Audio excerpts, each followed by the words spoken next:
রমজান মাসকে ইফেক্টিভ করতেই 10টা কাজ করবো ইনশাআল্লাহ। রাজি আছেন? 1 নম্বর হচ্ছে 5 ওয়াক্ত নামাজ। রাজি আছেন কি না? 5 ওয়াক্ত নামাজ সাধ্যমতো চেষ্টা করব জামাতে পড়ার জন্য। 2 নম্বর ভাই, নামাজের সাথে সাথে তাহাজ্জুদ এবং তারাবি অবশ্যই পড়তে হবে। রাজি আছে কি না? 3, এটা বলে দিয়েছি, রমজান মাস হবে কোরআনময় মাস। এই মাসে কোরআনের 6টা হক আমরা আদায় করবো ইনশাআল্লাহ। মনে আছে তো ইনশাআল্লাহ? তেলাওয়াত, মুখস্থ করা, আরবি শেখা, আদেশ নিষেধ মানা, দাওয়াত দেয়া এবং হিফজ করা। 4 নাম্বার, দান সদাকা বেশি বেশি করা। দিনের জন্য দান করে, স্থানীয় মসজিদ, মাদ্রাসায়, এতিমখানায়, অসহায় মানুষের পাশে, বিধবার ঘরে, এতিমের ঘরে, যারা খেতে পারছে না 3 বেলা, ওদের ঘরে ঘরে রমজানের বাজার পৌঁছে দেন। আল্লাহ পাক তৌফিক দান করুন, আমিন।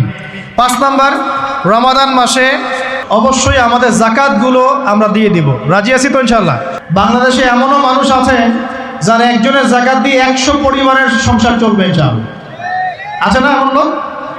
আমরা জাকাতগুলো দেওয়ার চেষ্টা করি, আল্লাহ পাক তৌফিক দান করুন। 7 নাম্বার, রমজানে আমরা সমস্ত পাপ ছেড়ে দিয়ে একটা আলোকিত জাতি হিসেবে আত্মপ্রকাশ করবো ইনশাআল্লাহ। 8 নাম্বারও বলে দিয়েছে, রমজান হচ্ছে জুলুমের বিরুদ্ধে দাঁড়িয়ে যাওয়ার চেতনা। রমজান কি?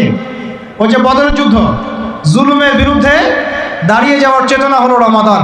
তাই সর্বস্তরের জুলুমকে আমরা রমজান মাসে রুখে দেওয়ার চেষ্টা করবো ইনশাআল্লাহ। 9 নাম্বার, রমজান মাসে রোজা রাখার অর্থ হচ্ছে আল্লাহ পাকের সমস্ত কবিরা সগীরা গুনাহ ছেড়ে দেওয়া।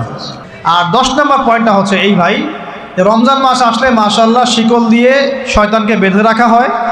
রমজান মাস আসলে মাশাআল্লাহ আমরা অনেকেই পাক্কা মুসল্লি হয়ে যাই, দান সদকা করি, জাকাত দেই, তারাবি পড়ি, তাহাজ্জুদ পড়ি, অনেক কিছুই করি। কিন্তু ঈদের দিন আসলেই মাশাআল্লাহ আমরা আবার আগের জায়গায় ফিরে যাই।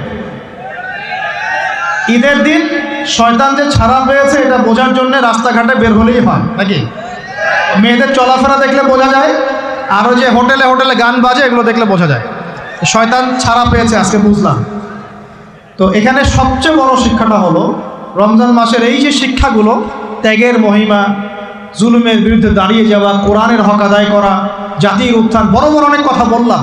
এই শিক্ষাগুলোকে সারা বছর ধরে রাখাটাই হলো রমাদানের সবচেয়ে বড় চ্যালেঞ্জ। আমরা পারবো কিনা ইনশাআল্লাহ?